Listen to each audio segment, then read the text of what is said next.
gonna read some. Hi, y'all. This is Ted. Hi. I love that we can adjust. Oh, so fun. Okay. Simple pleasures, right? Okay. I'm gonna read some poems. Y'all are gonna make sounds while I read poems, like snapping and clapping and mooning and crying and all that other kind of stuff. Because I get uncomfortable if we sit in a silent room. Okay, cool. So participate. What else? I don't know. Like, have a good time. Yeah, I don't know. I haven't done this in a while. Okay, I have a new book up here, so I'm gonna have to like decide where I'm gonna start. Okay, we'll start here. Okay. Let me set a timer. Alright, I hate presidents, I hate the two choices we have, but I wrote a poem that uses that word a lot, so let's read it. Because I'm thinking about elections again. This was written, I think shortly after the Cheeto Devil was elected. My president. Today, I elect Jonathan, 11 and already making roads out of water. Young genius, blog writer, little community activist, curls tight as pinky swears, black as our nation. I trust the world in his tender, blooming hands. I trust him to tell us which rivers are safe to drink and which hold fish like a promise.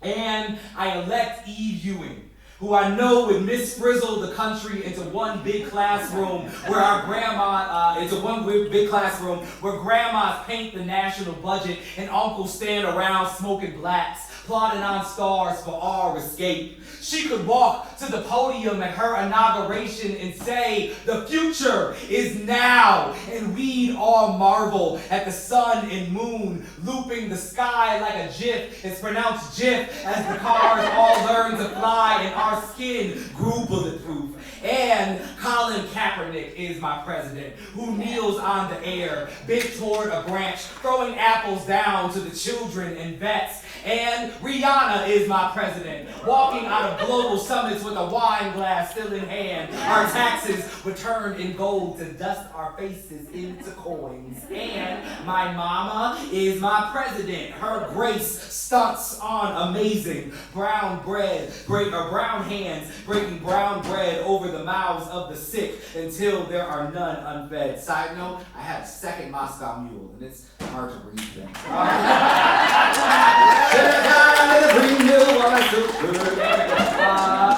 And my grandma is my president, and her cabinet is her cabinet, because she knows to trust what the pan knows, how the skillet wins the war. And the man I saw high kicking his way down the river, he is my president. And the trans girl making songs in her closet, spinning the dark into a booming dress, she too is my president. And Shonda Rhimes is my president, and Nate Marshall is my president, and Trina is my president, and the boys outside Walgreens selling candy for a possibly fictional basketball team, they are my presidents. And the bus driver who stops after you yell, "Wait!" only twice is my prez. And dude at the pizza spot who will give you a free slice if you're down to wait for him to finish the day's fourth prayer is my president. And my auntie, only a few months clean, but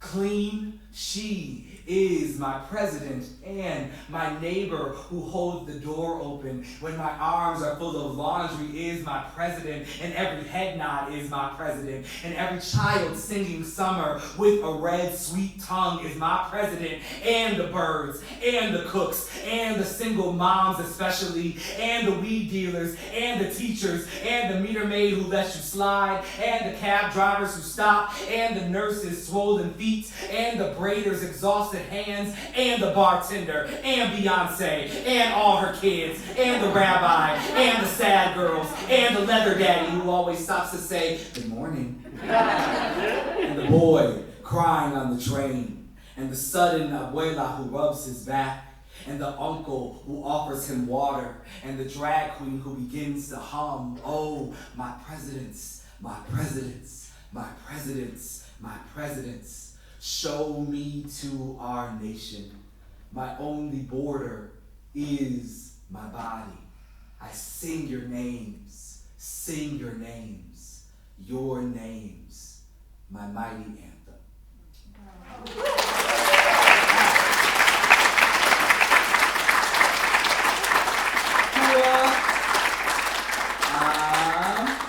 Cool. That was from Homie, the most recent joint. Let's go to the new book.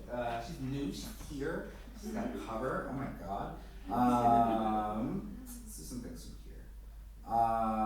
Should we immediately stomp all over that joy? The extremely dark mood of this book? No. I'm gonna read. We're in Bemidji, right? Which makes me think of these. Me and my husband were going to small town trips together a lot. I don't know. We like to go someplace random in the Midwest that we've never been. And I typically sing a right on those. So I'm gonna read some of those. These are husband vacation poems. One will be about neither of these are small towns. Should I read Sioux Falls? What should I do? I'm gonna do this one. It's not a small town. It's called Denver. I'm gonna do this for Nikki tonight. Yeah.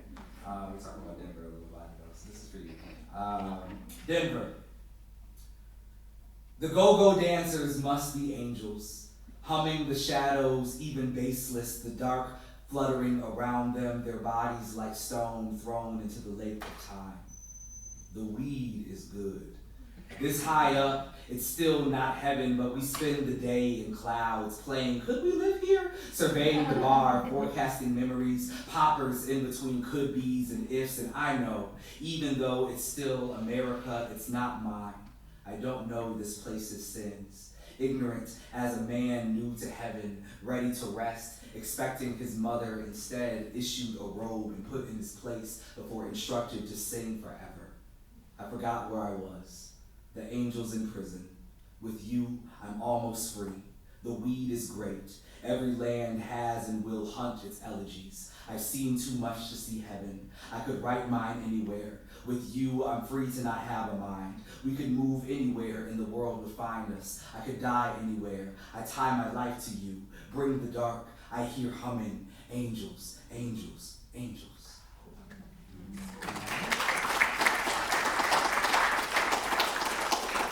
Cool. I think I'm gonna do this one also in Colorado Springs. Went to a wedding. It was night before the wedding. This is the start of the poem. You get it. Shit. Okay, cool. I hate when poets explain the thing and then it's the first 3 lines. It's shut up. Be the poet you wish to see at the reading. Colorado Springs. She's crying for all of us. Her brother, son, me, everyone, someone's boy.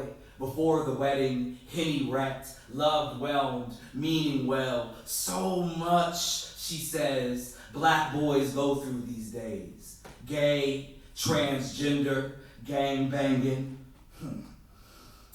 I know what she means. I try to not be criminalized. I know she doesn't see us as crimes, but sins, maybe sins, but sense to her. Since I know my own mother, I know she means the bodies we didn't think our sons would lay down. The men we never imagined would seek our sons in the night. Our boys dressed in those colors, monochrome and prism strained, flagging what we hoped wouldn't find them. I know. When I pressed my purple stone to my mother's breast, what flooded her wasn't disgust, but sickness, knowing what violences might rush her once blue babe, now cut to pink, meat, red as honesty, those blood-ill premonitions, love, their own bodies, other boys. All mothers know anything can hunt a son, a fear so animal language cannot tame, nor reason. Later, before the wedding, in the woods at the mountain's feet, my love points to a mushroom that looks like a coin. It do. For earthy currency, a metal, soft and chewable, this fragile platinum. Even if I was Mother Earth, I wouldn't expect this wild change. Fleshy and star-bright steel bloom, I wouldn't know it grew like this too. dirt rising into armor. She didn't know we grow up fine. My mother loves her purple child deeper and truer, even if what she feared would scar me left its mark. I know she meant well. I know love shoots beyond language or sense. Mothers, if we make it through it all. Love, find our sons. Body, hold our babies well. Free them from all cages, even if it's what we named them. Violence, don't lust after our boys and call it kin. If you must find our babies in the midst of their lives, leave a wound that we can dress, and may we not be the scars they stitch, buried in their drunkenness, and may they not be the scars they stitch, lonely in the mother gone dark. Cool.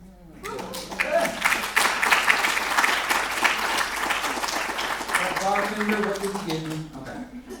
This poem is called Love Poem. During the doomed interludes between hope, I try to remember children exist. In the bled event of the present tense, I remember these men were children. Should I worship tomorrow if tomorrow is the one who turns children into patriots? Maybe God's love is everything ends. Maybe time is our sentence. Maybe time is how he hates us. Love me now. Tomorrow has no face. The children are on their way to kill us, and we must feed the children. Right? Like dark and shit. Alright, listen, this one's like sweet. Alright, I went to my barber today, and he was like, he saw a friend of mine, and she was so excited. She was asking if I read your book yet, and I didn't know what she was going to eat. And I was like, there's a poem about you. And I realized, I was like, I haven't given him the poem yet. He's been cutting my hair since I was like 15 years old. Whenever I live in Minnesota, when I like move away, I like grow an afro because I don't trust other people with my hair. Yes, this is for Day. Day was the last person I came out to. Why did I long to leave the man I wasn't, uncomplicated beneath your blade? In that brief, weekly Mecca, I wanted nothing to mark me but the edge of your sheer, cutting horizon above my brow. Our romance of money and mirrors, we trade coins for beauty and peace. In the time rich forever of this shedding place, the million doors to this heaven we attend to be tapered and grown. I didn't want my facts to become the news, nor the closeness it takes for a man to square a man into grace, to be soured by desire or gods or traditions that leave my kind unloved, unhoused, unknown by clippers, raggedy and unbrothered. Day, I wasn't a man. I was your clay, afraid of being banished from your hands. Loose me not from this uncled oasis where I'd rather be misnamed than uncounted.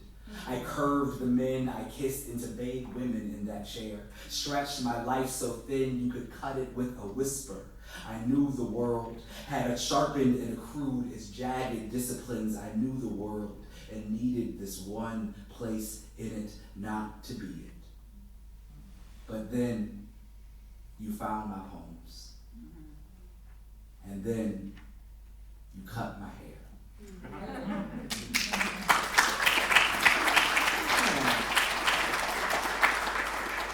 Shout out to that guy.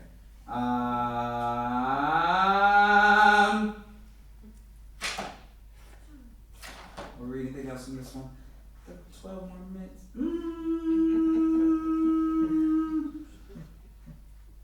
Where should we go? I was thinking about my granddad today. Yeah, I'm gonna do this one for him. Complicated, right? When you love a man, because he typically is shitty, and then you love him. Yeah. I miss that Negro. Though I don't know if he loved me or what we lie about to be loved. Let's start that over. Though I don't know if he loved me or what I'd lie about to be loved. Though I like to think we'd be cool And sometimes I'd call him after I knew he was up and ask, "What the hell you doing, old man?" And he'd say, "Shit, boy, sleep."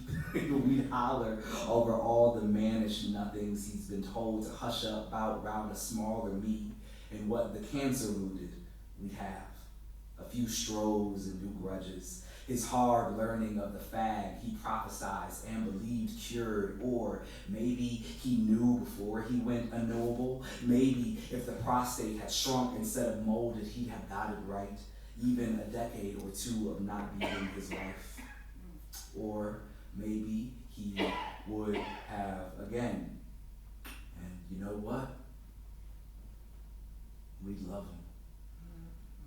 You could knock your father across the jaw, test the barrel to his neck, and still be bubble gut giddy about the dude in the same weekend. I've tested the theory. I know it's empty, warm logic. I hated my beloved.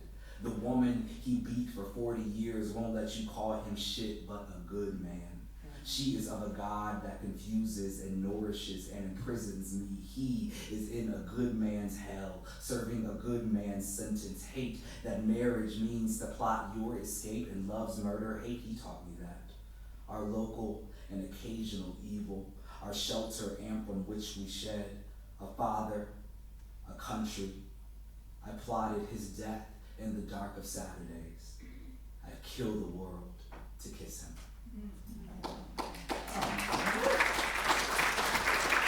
This book is sad. I'm gonna have to figure out this tour out. Oh my God. Is there anything? No, okay, we're done.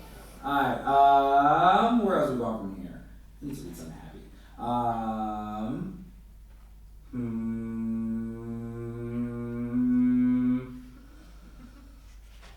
Do I write happy poems? I swear I do somewhere. That maybe. No, not that. Not in Bemidji. If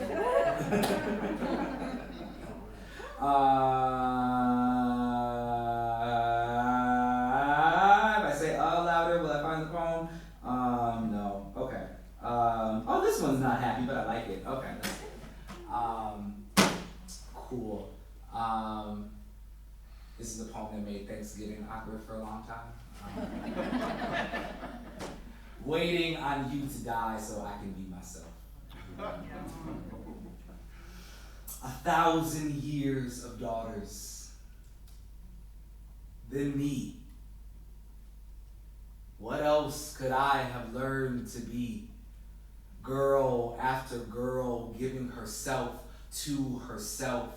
One long ring shout name, a monarchy of copper and cold shoulders. The body too is a garment.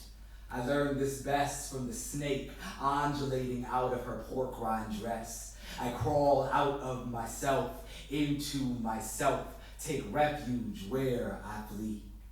Once I snatched out my heart like a trap and found not a heart, but two girls forever playing slide on the porch in the chest.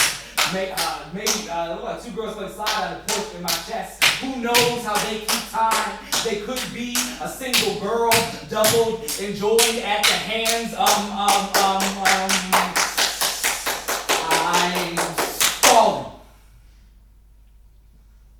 I want to say something without saying it, but there's no time. I'm waiting for a few folks I love dearly to die so I can be myself.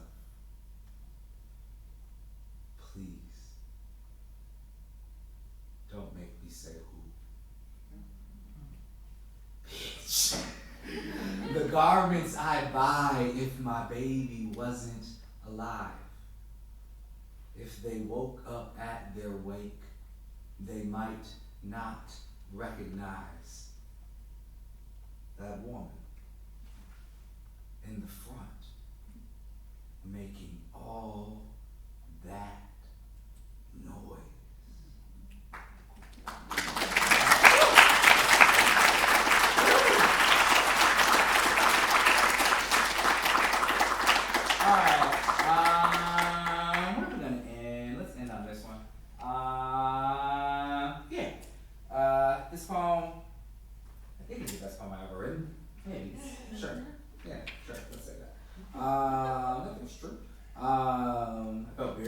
myself. And like I finished it, I was like, this is gonna fucking kill. I don't know, like I spent, you know, like you spend like a lot of like months like crying into a thing, and you're just like, this better be fucking good. I've been very dehydrated over this phone. Word imagines an afterlife that is like exclusive to black men and boys that have been murdered by police violence and other avatars of like white supremacy. Yeah, it's very long, so I'm gonna read only a couple sections from it. It's called Summer Somewhere.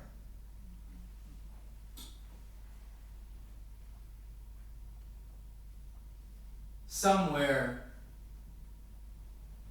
a sun.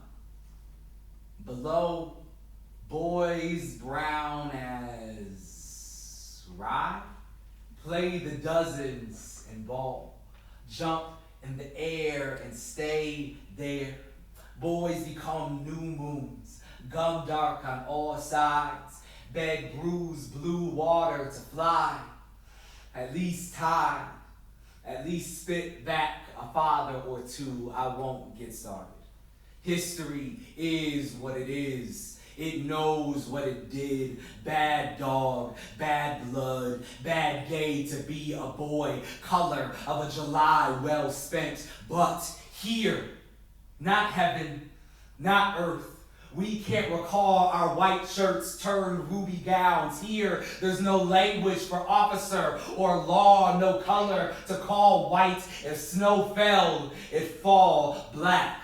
Please don't call us dead, call us alive, someplace better. We say our own names when we pray. We go out for sweets and come back. This is how we are born. Come morning, after we cipher, feast, hoop, we dig a new one from the ground, take him out his tree box, shake the worms from his braids. Sometimes they'll sing a trap god hymn, what a first breath, and sometimes it's their eyes who lead, scanning the room for bone flesh men in blue. We say, congrats, you're a boy. Again, we give him a do-rag, a bowl, a second chance. We send him off to wander for a day or ever. Let him pick out his new name.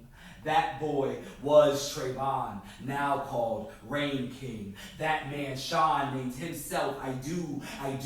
Oh, the imagination of a new reborn boy. But most of us settle on alive. Sometimes a boy is born right out the sky, dropped from a bridge between starshine and clay. One boy showed up, pulled behind a truck, a parade for himself in his wet red train. Years ago, we plucked brothers from branches, peeled their naps from bark. Sometimes a boy walks into his room, then walks into this new world, still clutching wicked metals. Some boys waded here through their own blood. Does it matter how he got here if we're all here to dance? Grab a boy, spin him around. If he asks for a kiss, kiss him. If he asks where he is, say, gone.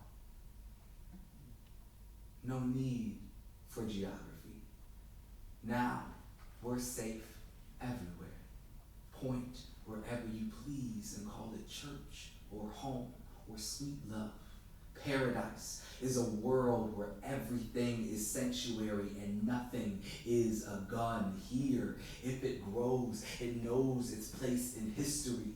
Yesterday, a poplar told me of old forests heavy with fruit that I call uncle, bursting red hope and set afire, a harvest of dark wind chimes, and after I fell, it kissed sap into my wounds.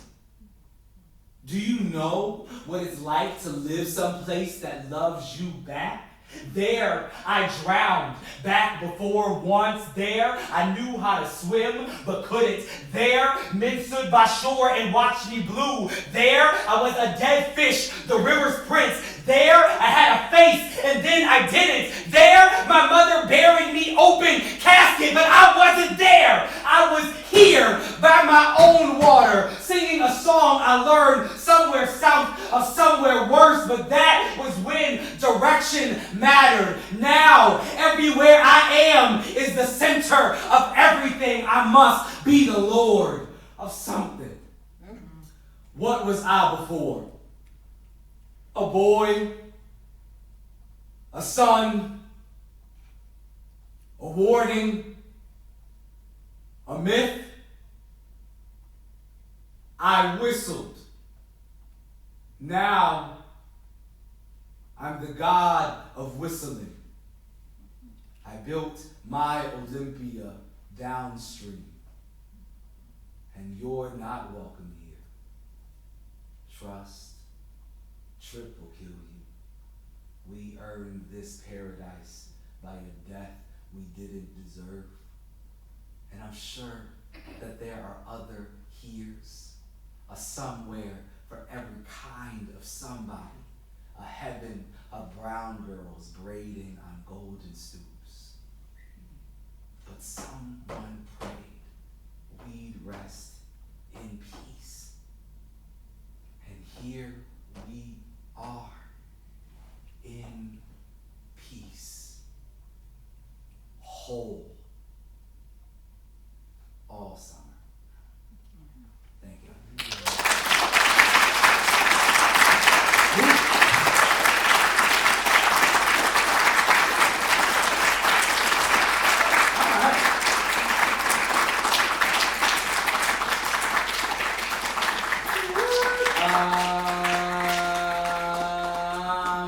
I think that's it. Yeah, that was like 26 minutes on the dot. Only a minute over what I was told. Correct. We're back in the game. So that's the end of the reading. And now we have a little bit of time for Q&A. Can we bring the lights up a little bit, maybe, for the Q&A portion of this? Is that possible? Yes. Just so I can see your beautiful faces here near the magical waters of Lake Bemidji at Bemidji State University. Go, what beavers? What beavers? What a mascot. It's not ferocious at all, you know? Do they get beat a lot? Do they win things? I don't feel like that. The beavers? Nobody. I mean, obvious jokes, but we're not in the 70s. Okay. Any questions up there? What's up? Could you read another poem? Oh, sure. My favorite question. Another poem. What are we gonna read? Should I do a hit? Huh? How can you follow that? I don't know. I got some, but should I do? I guess I gotta do another hit after that, huh? Oh man, yeah. Can't do like a quiet new joint to express my new voice. Gotta do the old one. Damn poetry slam. Never really did one. All right. Okay. Let's see this one. This one. Do y'all want to be happy or do y'all want to be cussed out right now? Huh? Cussed out. You want to be cussed out? Is that one for the white people? Yeah. Okay. Cool. Record this. Send it to your cousin that voted for Trump, and don't worry about that. All right. Oh, Jesus. I feel like doing this. Danez, you are a black artist in front of a white crowd. Do you feel like expressing this kind of anger right now? I'm being very transparent. Yes. I don't know. No, I don't know if you are allowed to encourage my anger. And I'm really taking this into investment. You should think about this, right? Like, not every performance needs you to do all the things, right? Yeah, I don't know if I can do that in that poem in a genuine way. So I'm not really that. Cool. I'm just making a decision out loud. I gotta think. And like also like if you teach, do not ask like your color students to like perform rage for you, right? Like you should really write about this. Like I will never forget one of my professors looking at the students of color when I was in my MFA program and like, oh, Trump has been elected. Now we must write political poems. And I was like, you fuck. And then every other professor who was like, oh, we have 3 black people in the class. Let's read Citizen now. Like, don't do shit like that, right? So like, cool. Word. All right, I'm gonna do this poem instead. Let's make a movie called. Oh, actually, this poem is after the Terrence Hayes poem that that we looked over earlier. All right. Let's make a movie called Dinosaurs in the Hood. Jurassic Park meets Friday meets The Pursuit of Happiness. There should be a scene where a little black boy is on a bus playing with his toy dinosaur, then looks out the window and sees a T-Rex, because there has to be a T-Rex. Duh, it's a dinosaur movie. What the hell did you think was gonna happen?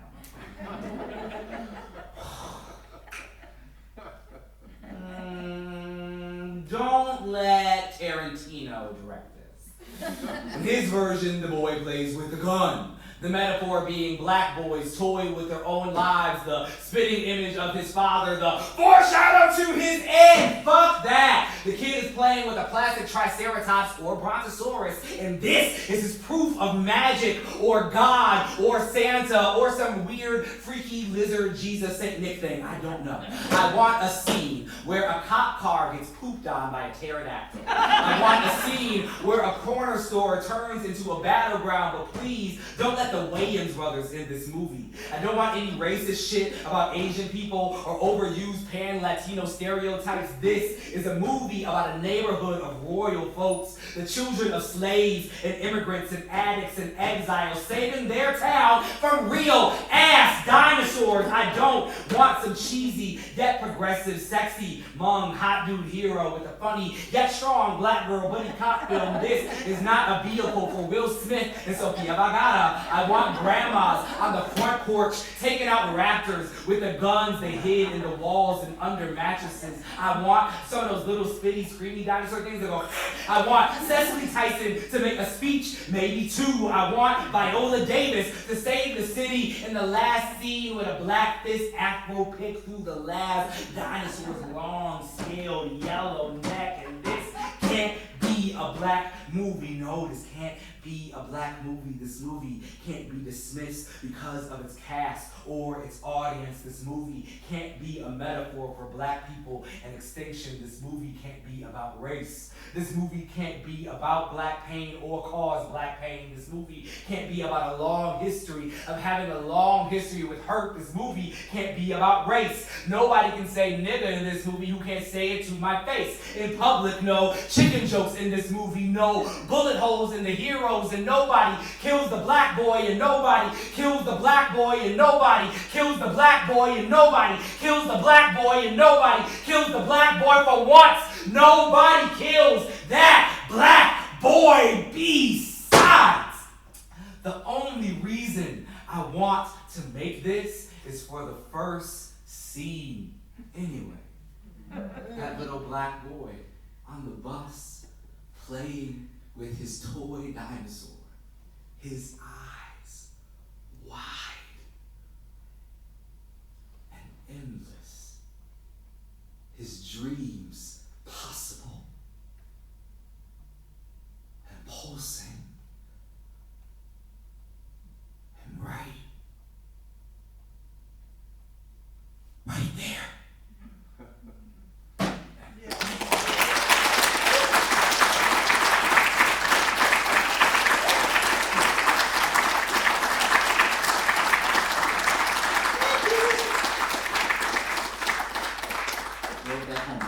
Minutes in the Grand Rapids Airport. It happens, you know, some poems come in 10 minutes, some come in 5 years, you know? Oh, beautiful timing. Okay, but that's the last poem. Questions? What's up? When's the book come out? It comes out August 20th. Thank you, Annette, for that question. Library books are available, you can pre-order, really helps on things. What's up?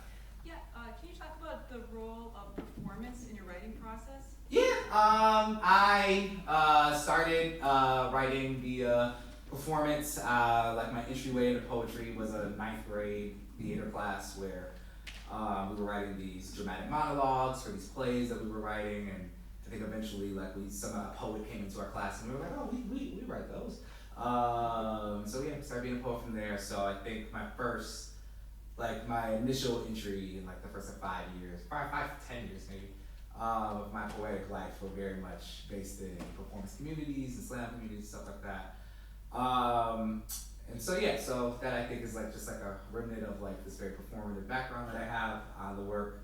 I don't write for stage anymore, really. I'm writing a play, but like it's not like I need to go there and perform. So But like my poetry, I think no longer has that necessarily performative element in mind. I think, especially like the new book, like this is maybe the first one where like I feel like I fully have turned away from the idea of the stage as a final avenue for the poem. I think there are poems in here that like if I read them enough, I will figure out their performative life. But for right now, I know that was not a question I was asking myself in the most recent collection, was how do these poems necessarily live in the air. The book was, I think, the object or the stage I was preparing for. But I think, I do care about how poems live in the air. I think, the printed poem is the newer version of a poem. The older version is the oral tradition. And so I would love my poem, like oftentimes when I'm writing, I will, speak out loud to myself. So there is a care for how the poem is sitting in the ear, for sure, even the mind's ear, if I'm imagining people reading in their heads. Or the eye's ear, maybe. I don't know where that ear is at. Yeah, I think it's useful sometimes, like when writing certain poems, especially like when I'm writing something for like maybe like commission or something like that. I'm like, word, I want to get a reaction out of an audience. And so I think there are like certain moves you can make towards like punchlines and stuff like that that really facilitate that audience reaction.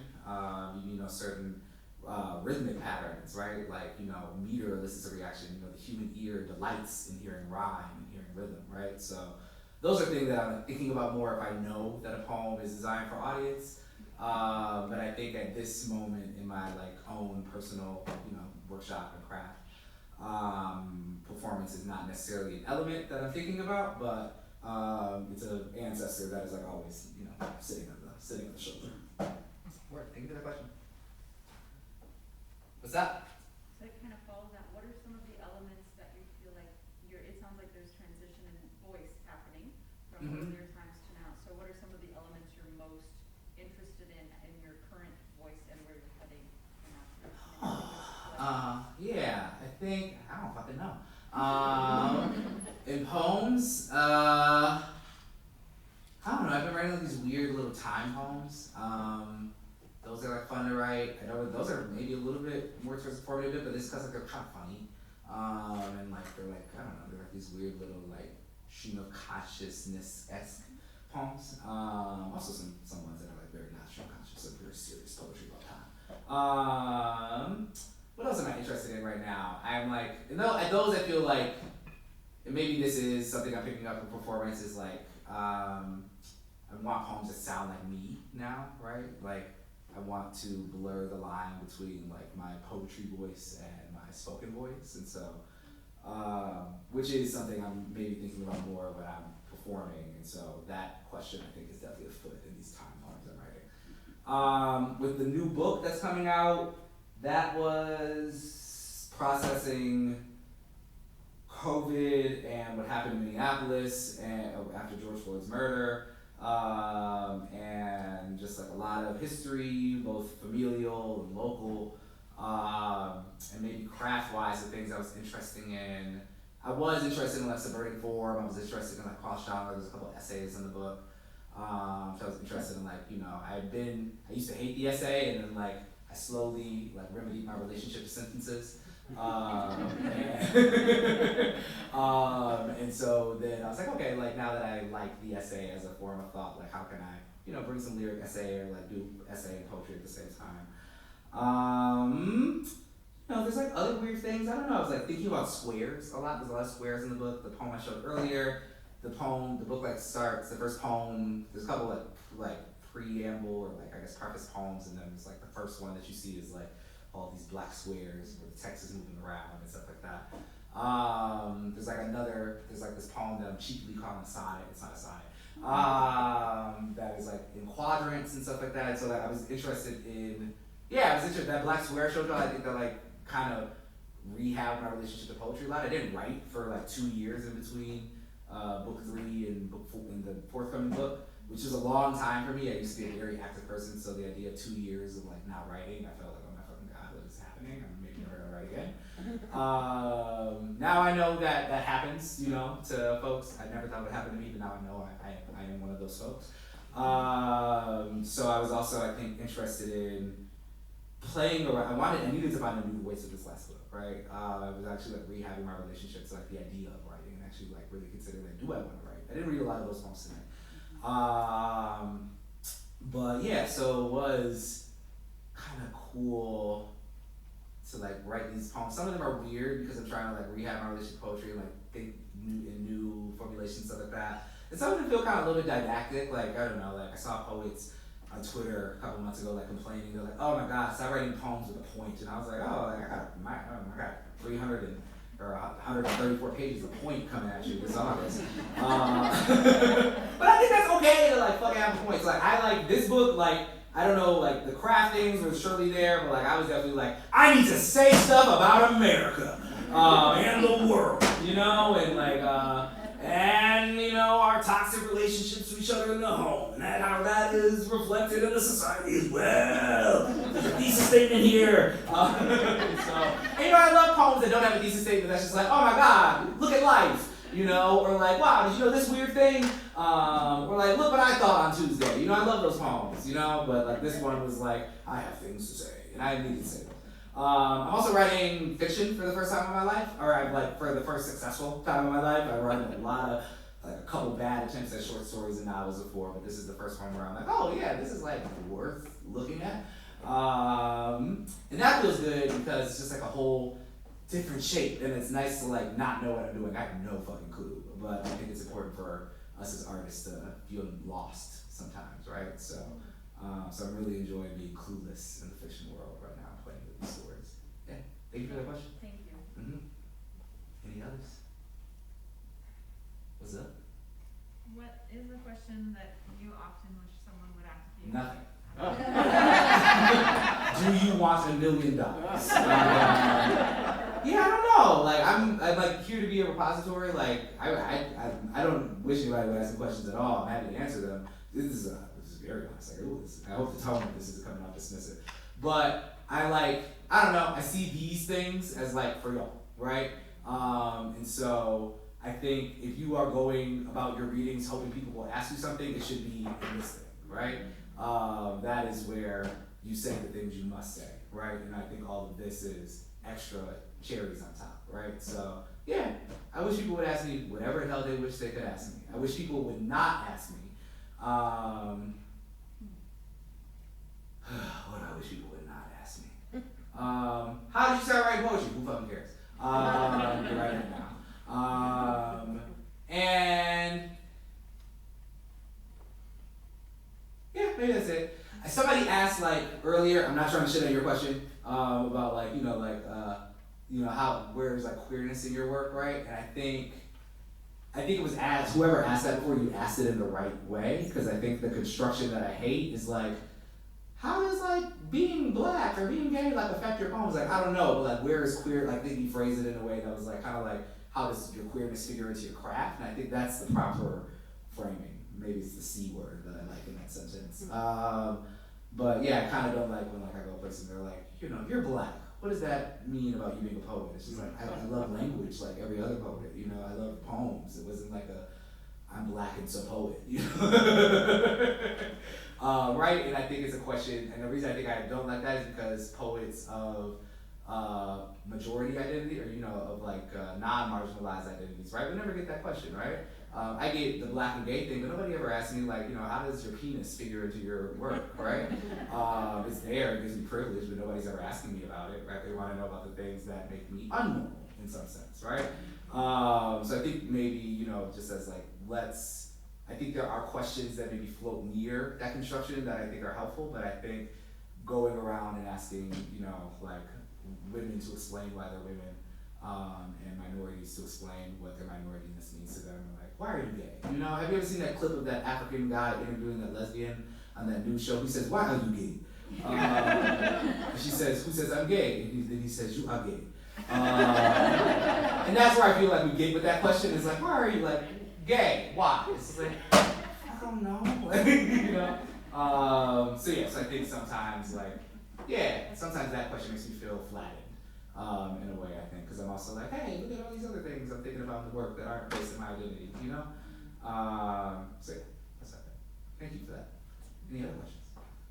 What's up? Okay, we'll do one and then two. in the back.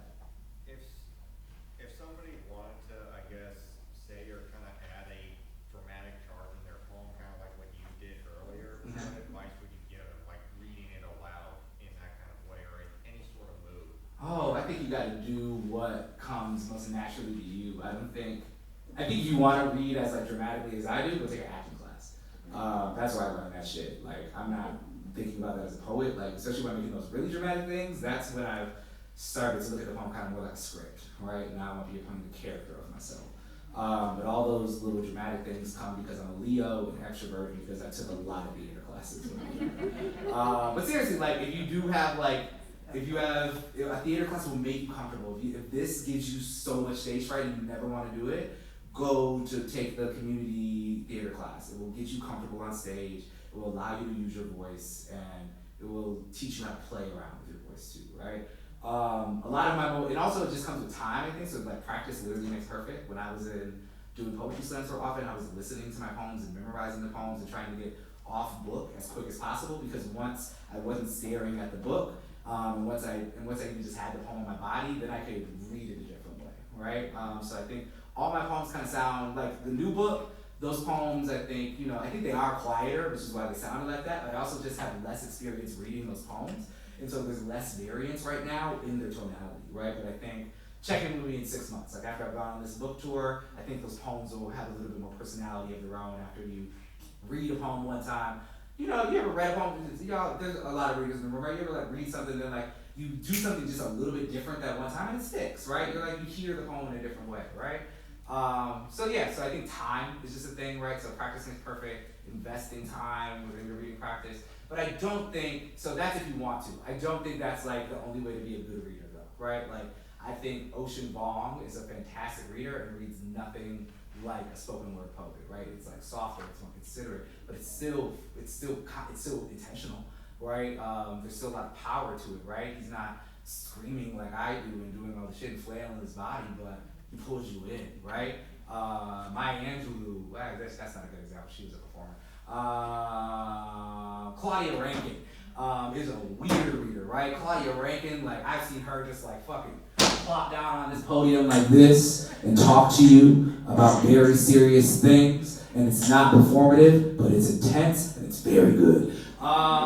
So like, you find your style, right? Whatever is gonna make you comfortable up here, it's about doing that with power and intention, power, intention, and passion, and not being scared of this relationship. Everybody in a poetry reading either wants to be there or their English teacher told them to.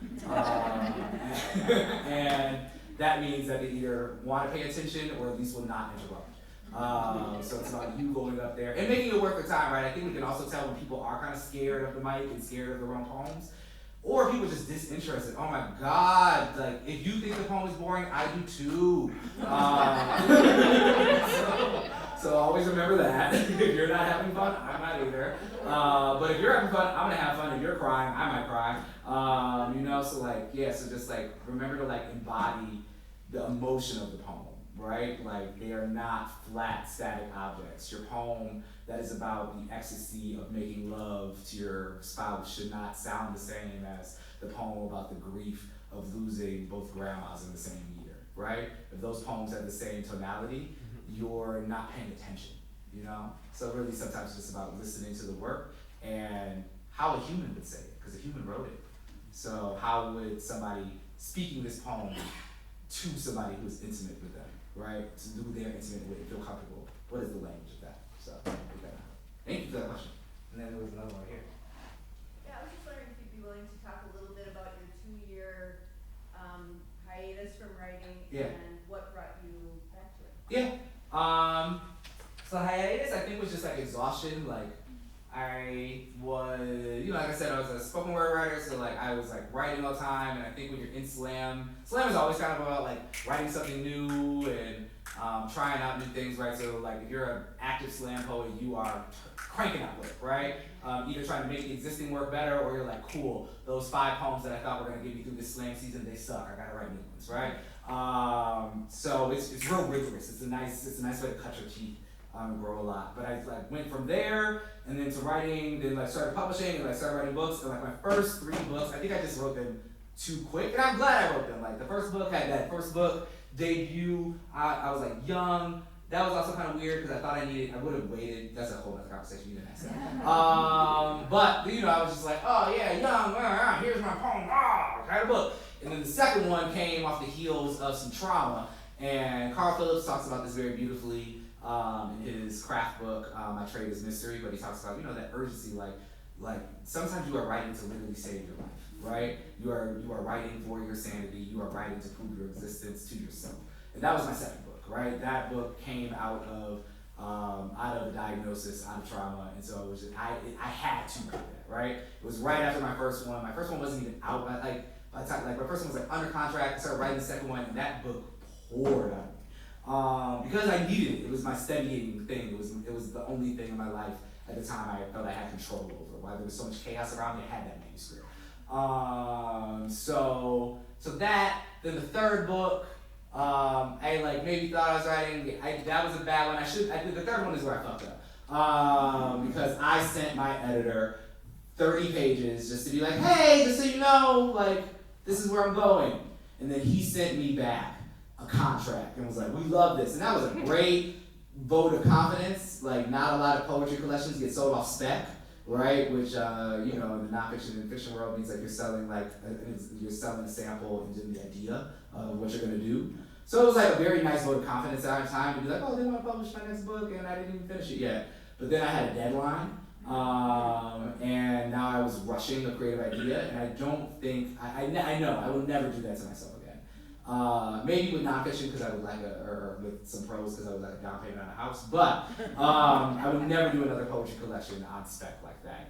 I was still too within the work, and so I had to rush some decisions. So, I have a weird relationship with Homie.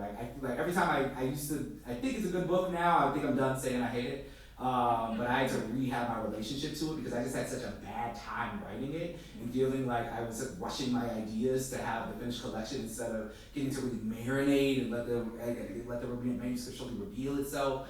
I was just exhausted after I wrote that. And so I turned that book in at the end of 2019, or beginning of 2019.